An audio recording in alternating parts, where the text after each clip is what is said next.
High বন্ধুরা, আমি নলিতা বলছি। বন্ধুরা, আজকের এই গল্পটি সম্পূর্ণ শুনলে তোমাদের ওটা আর স্থির থাকবে না। কথা দিচ্ছি, শেষে গিয়ে তোমাদের ওটা অনেক হালকা লাগবে। তো চলুন আসল গল্পে চলে যাই। একদিন যখন আমি স্নান করে বাথরুম থেকে বেরিয়ে এলাম, তখন খেয়াল করলাম যে আমি আমার পোশাকগুলো বাথরুমেই রেখে এসেছি। আমি দ্রুত ফিরে গেলাম পোশাকগুলো আনতে, কিন্তু তখন আমি দেখতে পেলাম যে আমার দেবর আমার পোশাকগুলো হাতে ধরে তাকিয়ে আছে। আমি অবাক হয়ে দ্রুত তার হাত থেকে পোশাকগুলো নিয়ে নিলাম এবং লজ্জায় মুখ নিচু করে চলে এলাম। পরে যখন আমি রান্নাঘরে রান্না করছিলাম, তখন আমার দেবর এসে পাশে দাঁড়িয়ে কিছু আজব কথা বলল। সে বলল, আপনার পোশাক থেকে খুব সুন্দর ঘ্রাণ বের হচ্ছিল। এই ধরনের মন্তব্য শুনতে শুনতে আমি বিরক্ত হয়ে গিয়েছিলাম। একদিন আমার স্বামী ফোন করে জানালেন যে তিনি রাতে বাড়ি ফিরতে দেরি করবেন। আমি ভেবেছিলাম এটা আমার দেবরের সাথে কথা বলার সুযোগ হতে পারে। রাত গভীর হলে সবাই যখন ঘুমিয়ে পড়ল, আমি দেবরের ঘরের সামনে গিয়ে দাঁড়ালাম এবং দরজায় নক করলাম। সে দরজা খুলে আমাকে দেখে অবাক হয়ে জিজ্ঞাসা করল, ভাবি, আপনি এখানে? আমি বললাম, তোমার ভাই আজ রাতে দেরি করে আসবে। আমি তোমার সাথে কিছু জরুরি কথা বলতে চাই। তারপর আমি আমার ঘরে ফিরে এলাম এবং দরজা খোলা রেখে শুয়ে পড়লাম, যাতে কেউ সন্দেহ না করে। কিছুক্ষণ পর আমার দেবর হালকা টোকা দিল দরজায়। আমি বললাম, এসো, দরজা খোলা আছে। সে ঘরে এসে আমার পাশে বিছানায় বসে পড়ল। আমি তখন একটি সুন্দর লালা রং এর নাইট ড্রেস পরেছিলাম। দেবর কিছুক্ষণ নীরব থেকে আমার দিকে তাকিয়ে রইল। তারপর মৃদু হেসে বলল, ভাবি, আজ তোমাকে অনেক সুন্দর লাগছে। আমি তেমন কিছু বললাম না, শুধু তাকে দেখছিলাম। তারপর বলল, ভাবি, আপনি কি কিছু বলতে চেয়েছিলেন? আমি তার দিকে এক ভালোবাসাময় দৃষ্টিতে তাকালাম এবং উঠে তার কাছে গিয়ে বসে পড়লাম। তার হাত দুটি ধরে বললাম, আজকের গল্পটা অনেক বেশি স্পেশাল, তাই কেউ মিস করো না। দয়া করে গল্পগুলো ভালো লাগলে ভিডিওটি লাইক, শেয়ার এবং চ্যানেলটি সাবস্ক্রাইব করো প্লিজ। আমার নাম প্রিয়া, আমি 23 বছর বয়সী। আমি দেখতে অনেক সুন্দর ছিলাম। বিয়ের পর একটু স্বাস্থ্যবান হওয়ায় আমাকে এখন আরও সুন্দর লাগে। আমার বিয়ে হয়েছে মাত্র 2 বছর হলো। আমি আমার স্বামী, শাশুড়ি এবং দেবরের সঙ্গে থাকি। আমার দেবর প্রায় আমারই বয়সী, প্রায় 18 বা 19 বছর হবে। সে সব সময় আমার আশেপাশে ঘুরঘুর করে এবং কখনো কখনো আমাকে অদ্ভুত দৃষ্টিতে দেখে। আমার মনে হতো সে আমাকে মনে মনে অনেক পছন্দ করে, কিন্তু কখনো মুখে তা বলার সাহস পায়নি। কিন্তু সারা দিন দেবর আমার পিছনে পড়ে থাকে। মনে হতো সে আমাকে কিছু বলতে চায়। একদিন সে আমাকে বলল, ভাবি, আমি কিছু বলতে চাই। সে ঘরের চারপাশ ভালো করে দেখছিল, যেন কিছু খুঁজছে। আমি বললাম, হ্যাঁ, বলো, কি কাজ আছে? আমি সব সময় তোমার সাহায্য করতে প্রস্তুত। তুমি তো আমার ছোট ভাইয়ের মতো। এটা শুনে তার মুখে এক হাসি ফুটে উঠল। সে বলল, ভাবি, আমি বিয়ে করতে চাই। আমি হেসে বললাম, এটা তো খুব ভালো কথা, কিন্তু বিয়ের জন্য তো একজন মেয়ের প্রয়োজন। তখন সে বলল, ভাবি, তাই তো আমি আপনার কাছে এসেছি। আমি বুঝতে পারলাম সে কি বলতে চাইছে। দেবর বলল, ভাবি, আমি আপনার মতো একজন মেয়েকে বিয়ে করতে চাই। এটা শুনে আমি মনে মনে হাসলাম, কারণ আমি বুঝতে পারলাম সে আসলে আমার বোনের কথা বলছে। আমার বোন আমার থেকে একটু ছোট এবং আমার দেবরের জন্য উপযুক্ত ছিল। তাদের মধ্যে বয়সের পার্থক্য ছিল মাত্র 2 বছর। দেবর আমাকে তার কল্পনার মেয়ের গুণাবলী বলতে লাগল, যেমন সে কি চায়। আমি বললাম, তুমি চিন্তা করো না, আমি ঠিক তোমার পছন্দ অনুযায়ী একজন মেয়ে খুঁজে দেব। শুধু বিয়েতে রাজি হও। তারপর আমি সবকিছু নিজের নিয়ন্ত্রণে নিয়ে নিলাম। আমার দেবর এই কথা শুনে কিছুটা খুশি হলেও সে চিন্তায় ডুবে গেল। কিছুক্ষণ চুপ থেকে সে বলল, ভাবি, আপনার কাছে একটা কথা বলতে চাই, তবে অনুগ্রহ করে রাগ করবেন না। আমি এমন কাউকে বিয়ে করতে চাই যার চরিত্র এবং স্বভাব একেবারে আপনার মতো হবে, আপনার মতো এত সুন্দর হবে। আমি মৃদু হাসি দিয়ে বললাম, আমি জানি তুমি আমার ছোট বোন তানিয়াকে পছন্দ করো। কিন্তু সে মাথা নেড়ে বলল, না ভাবি, আপনি আমার কথার আসল অর্থ বুঝতে পারেননি। এই কথা বলে সে চুপচাপ ঘর থেকে বেরিয়ে গেল। আমি কিছুটা অবাক হয়ে তার দিকে তাকিয়ে রইলাম। আমি ভাবতে লাগলাম, হয়তো সে লজ্জায় তানিয়ার নাম বলেনি এবং সেই কারণেই সে কথা না বলে চলে গেল। আমি সিদ্ধান্ত নিলাম যে প্রথমে আমার বাবার সাথে এই বিষয়ে কথা বলবো, তারপর আমার দেবরকে এই খবর জানাবো। পরের দিন আমি দেবরের কাছে গিয়ে জিজ্ঞাসা করলাম, তুমি কি সত্যিই তানিয়াকে পছন্দ করো? সে লজ্জা পেয়ে বলল, ভাবি, তানিয়া আর আমি, এটা তো আকাশের চাঁদ ছোঁয়ার মতো ব্যাপার। আমি নিজেকে তার উপযুক্ত মনে করি না। তার এই কথা শুনে আমি বুঝতে পারলাম আসলে সে আমার বোনকে পছন্দ করে, কিন্তু সাহস করে প্রকাশ করতে পারছে না। পরের দিন আমি আমার মায়ের কাছে গিয়ে বিষয়টা জানালাম এবং তার মতামত নিলাম। মা বললেন, মা, আমাদের কোনো আপত্তি নেই। তোমার বোন যদি সেখানে সুখী হয় তাহলে আমরাও খুশি। তবে তুমি তোমার দেবরের সাথে ঠিকমতো কথা বলে নিও, যেন তার কোনো সমস্যা না হয়। আর একই পরিবারে 2 মেয়ে থাকবে, এটা তো ভালো কথা। তুমি তোমার ছোট বোনের খেয়াল রাখতে পারবে। আমি বললাম, দেবর নিজেই আমার সাথে এই কথা বলেছে, তার আপত্তি হওয়ার কোনো কারণ নেই। এরপর আমি আবারও আমার দেবরের সাথে কথা বললাম, কিন্তু সে বলল, ভাবি, আপনি আমার কথার মানে কেন বোঝেন না? রাতে আমি তার ঘরে গিয়ে জানতে চাইলাম আসলে সে কি চায়। সে বলল, ভাবি, আমার আপনার বোনের প্রতি কোনো আগ্রহ নেই। আমি শুধু মজা করছিলাম। তার এই কথা শুনে আমি খুব কষ্ট পেলাম। যদি সে আমার বোনকে পছন্দ না করত, তবে কেন সে আমার আশেপাশে ঘুরে বেড়াত এবং আমার সাথে কেন এত কথা বলতো? যদি সত্যিই তাকে বিয়ে করতে হতো, তাহলে সে নিজের পছন্দের কোনো মেয়ের নাম বলতেই পারত। অন্তত আমার বোনকে অপমানিত হতে হতো না। আমি কিছু না বলে উঠে চলে আসার চেষ্টা করছিলাম, কিন্তু তখনই সে হঠাৎ আমার হাত ধরে ফেলল। এই আচরণে আমি রেগে গেলাম। হাতটা ঝটকা মেরে ছাড়িয়ে নিয়ে বললাম, তুমি কি করছো? নিজেকে সামলাও।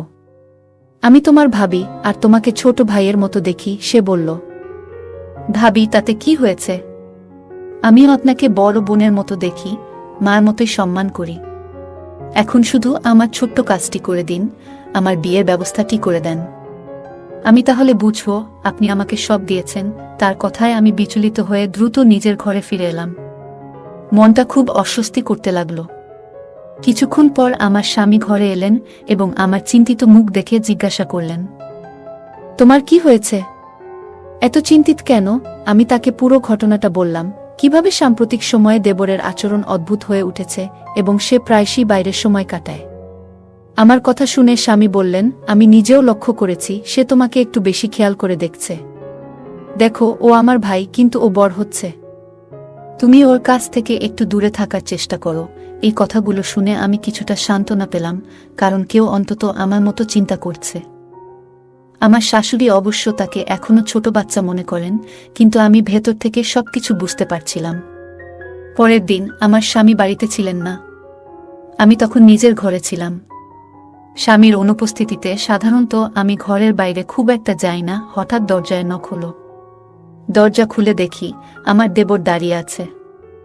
তার হাতে একটা ট্রে ছিল, তাতে বিস্কুট আর চায়ের কাপ রাখা ছিল। আমি অবাক হয়ে জিজ্ঞেস করলাম, এটা কেন এনেছ? কেউ এসেছে নাকি? সে হাসি দিয়ে বলল, না ভাবি, এমন কিছু নয়। ছোট ভাই তার বড় বোনের সাথে বসে চা খেতে চায়। আমি বললাম, চলো ড্রয়িং রুমে গিয়ে বসি, কিন্তু সে বলল, না ভাবি, আমি এখানে আপনার সাথেই বসে চা খেতে চাই, একটু কথা বলতে চাই। তার এই কথায় আমি কিছুটা অস্বস্তি বোধ করলাম, কিন্তু ভাবলাম এই নিয়ে নতুন কোনো সমস্যা তৈরি না হোক। সে চুপচাপ আমার পাশে বসে চা খেতে থাকল। তারপর বলল, ভাবি, আপনি চা খাবেন না? আমি তাকে চা খেতে বললাম এবং সে বলল, আমি যাওয়ার আগে আপনি চা খান। তার এই আচরণে আমি বেশ অস্বস্তিতে পড়ে গেলাম। সে জোর করায় আমি চা আর বিস্কিট খেলাম, আর আমি তার সাথে কথা বলতে থাকলাম। দেবর আমাকে বলল, ভাবি, আমি যদি আগে ভুলভাবে কিছু বলি তাহলে আমাকে ক্ষমা করবেন। আমি কিছু ব্যক্তিগত সমস্যায় ছিলাম, তাই সেদিন কথাগুলো এমনভাবে বলে ফেলেছিলাম। আজ চা আর কেক এনেছি, যাতে আপনি বুঝতে পারেন আমি আপনাকে কতটা সম্মান করি। তার কথা শুনে আমার একটু হাসি পেল। আমি হাসি মুখে চা খেলাম এবং বিস্কুটও খেয়ে নিলাম। কিন্তু চা খাওয়ার কিছুক্ষণের মধ্যেই আমার মাথা ভারী হতে লাগল। আমি কিছুতেই বুঝতে পারছিলাম না কি হচ্ছে। দেবরের মুখটা শুধু আমার চোখের সামনে ঘুরছিল। ঠিক তখনই শাশুড়ি ঘরে ঢুকলেন। তার মুখটাও শেষবারের মতো মনে পড়ল। তারপর কি হলো কিছুই জানি না। যখন আমার চোখ খুলল তখন বিকেল 4টা বাজে। আমার স্বামী আমার পাশে বসেছিলেন। তিনি জিজ্ঞাসা করলেন, তোমার কি হয়েছে? তুমি হঠাৎ কিভাবে অজ্ঞান হয়ে গেলে? নাকি ঘুমিয়ে পড়েছিলে? আমি বললাম, হ্যাঁ, হঠাৎ করেই আমার খুব ঘুম পেয়েছিল মনে হয়। আমার দেবর চা আর বিস্কুট নিয়ে এসেছিল, সেগুলো খাওয়ার পর থেকেই আমার ঘুম পেয়েছিল। জানি না তখন আমার কি হয়েছিল। মনে হয় দেবর চায়ে কিছু মিশিয়েছিল। আমার কথা শুনে স্বামী চিন্তায় পড়লেন। বললেন, দেবর সত্যিই তোমার জন্য চা নিয়ে এসেছিল? ও তো আমার ভাই, তোমার জন্য এমন কিছু করবে কেন? তাছাড়া মাও তো তখন ঘরেই ছিলেন। হতে পারে তুমি স্বাভাবিকভাবেই ঘুমিয়ে পড়েছিলে। তোমার এত চিন্তা করার দরকার নেই। স্বামীর কথা শুনে আমি চুপ হয়ে গেলাম। কিন্তু সত্যি বলতে আমার ভেতরে একটা অদ্ভুত অস্বস্তি হচ্ছিল। আমার খুব ভয় হচ্ছিল, কারণ জানি না ঘুমানোর পর আমার সাথে কি কিছু খারাপ হয়েছে নাকি। কারণ দেবর তো সব সময় আমার পিছনে ঘুর ঘুর করত। আমার শাশুড়ির উপস্থিতিতে আমার মনে আর কোনো সন্দেহের সুযোগ ছিল না। আমি যখন তার সাথে কথা বললাম, তখন তিনি কিছু অস্বাভাবিক কিছু বললেন না। তিনি একজন ভালো মানুষ, কারো ক্ষতি বা খারাপ কিছু ভাবতেন না।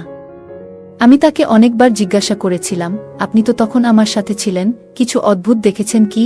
তিনি উত্তর দিলেন, বুমা, তুমি হঠাৎ অসুস্থ হয়ে পড়েছিলে।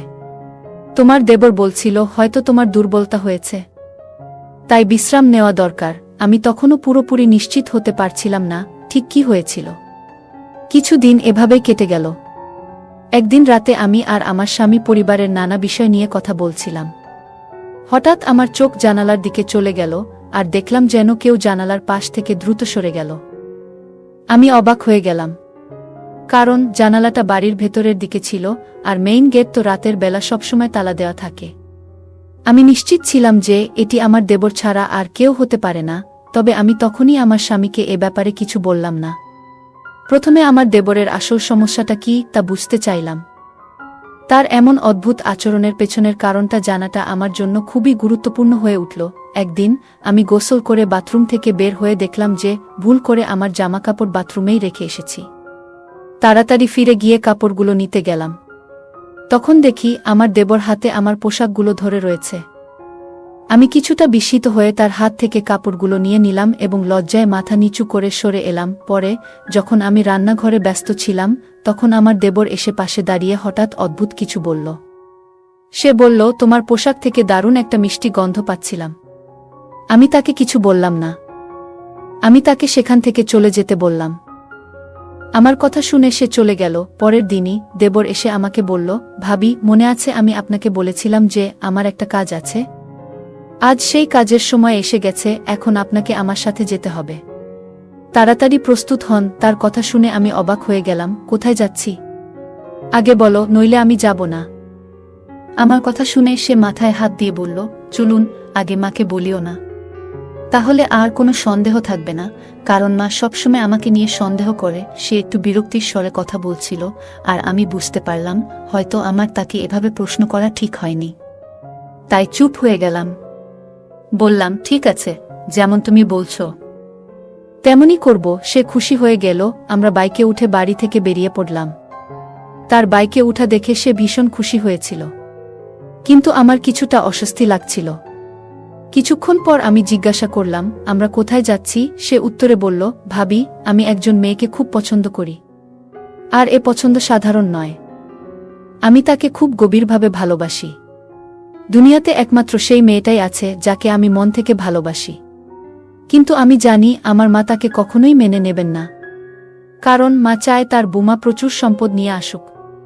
কিন্তু আমি চাই এমন একজন মেয়ে যার পরিবার সৎ ও গরিব। দেবর বলল, রুমি খুব সুন্দর, শিক্ষিত এবং ভদ্র মেয়ে, তবে তার পরিবার খুব গরিব। এসব কথা বলে সে চুপ হয়ে গেল। আমি লক্ষ্য করছিলাম যে সে বাইকটি এক অচেনা এবং নির্জন পথে নিয়ে যাচ্ছে। আমি তার কথায় মগ্ন ছিলাম, তাই কিছুটা ধাঁধায় পড়ে গেলাম। সে বলল, আরেকটা অনুরোধ ভাবি, আপনি ওখানে বলবেন না যে আপনি আমার ভাবি, বরং বলবেন আপনি আমার মা। তার কথা শুনে আমি অবাক হয়ে বললাম, তুমি আমাকে মা বলে পরিচয় দিতে বলছো? আমাকে তো খুব বয়সে ছোট দেখায়। তখন সে বলল, ভাবি, ওরা এসব বোঝে না। আমি বলে দেব যে আমার মা নিজেকে খুব ভালোভাবে যত্নে রেখেছেন, তাই তাকে এত তরুণ দেখায়। আমি তার কথা শুনে হাসলাম, কিন্তু তার বাইক যেদিক নিয়ে যাচ্ছিল তা দেখে আমার মন খারাপ হতে শুরু করল। মনে মনে ভাবতে থাকলাম, আবার কোনো বিপদে পড়ব নাকি, কারণ দেবরের আবভাব ভালো লাগছে না আমার। বাইকটি একটি নির্জন স্থানে থামল, আর আমার মনে অস্বস্তি শুরু হলো। আমি ভাবছিলাম, কি করতে যাচ্ছে সে? আমার স্বামীকে না জানিয়ে তার সঙ্গে চলে এসেছি। যদি কোনো সমস্যা হয়, আমি কিভাবে এখান থেকে বের হব? চারপাশে দূরে কোথাও কেউ ছিল না। ঠিক তখনই দেবর বলল, ভাবি, মাত্র 2 মিনিট দাঁড়ান, আমি আসছি, বলে সে চলে গেল। আমি একা নির্জন স্থানে দাঁড়িয়ে ভয়ে কাঁপছিলাম। হঠাৎ একটি বড় গাড়ি এসে আমার পাশে থামল। আমার বুকের ধুকপুকানি যেন থেমে গেল। আমি মাথা নিচু করে বাইকের পাশে দাঁড়িয়ে রইলাম, ভয়ে কোনো কথা বলতে পারছিলাম না। কিছুক্ষণের মধ্যেই আমার দেবর ফিরে এলো। আমি মনে মনে স্বস্তির নিঃশ্বাস ফেললাম। গাড়িটি দ্রুত সেখান থেকে চলে গেল। আমি দেবরকে জিজ্ঞাসা করলাম, এটা কে ছিল? সে হেসে বলল, ছেড়ে দাও ভাবি, সুন্দর মেয়ে দেখলে লোকজন এমনিতেই ছুটে আসে। তুমি আর চিন্তা করো না। আমি আসলে তোমার ভাবিকে দেখাতে মিষ্টি নিতে গিয়েছিলাম। সে মিষ্টির বাক্সটা হাতে ধরিয়ে দিল। আমরা যখন সেই বাড়িতে পৌঁছালাম, আমি দেখে সত্যিই অবাক হয়ে গেলাম। বাড়িটি ছিল খুব ছোট এবং পুরনো। ভিতরে অন্ধকার ছিল, তবে বাড়ির মানুষজন আমাদের আন্তরিকভাবে গ্রহণ করলেন। আমি সেই মেয়েটিকে দেখলাম, সত্যিই সে খুব সুন্দরী ছিল। তার গায়ের রং ছিল ফর্সা, যদিও তার মায়ের রং কিছুটা গাঢ় ছিল। বাড়ির পরিবেশ খুবই সাধারণ, কিন্তু সবাই খুব সম্মানিতভাবে আমাদের আপ্যায়ন করল। আমি নিজেকে দেবরের মা বলে পরিচয় দিলাম, যা শুনে তার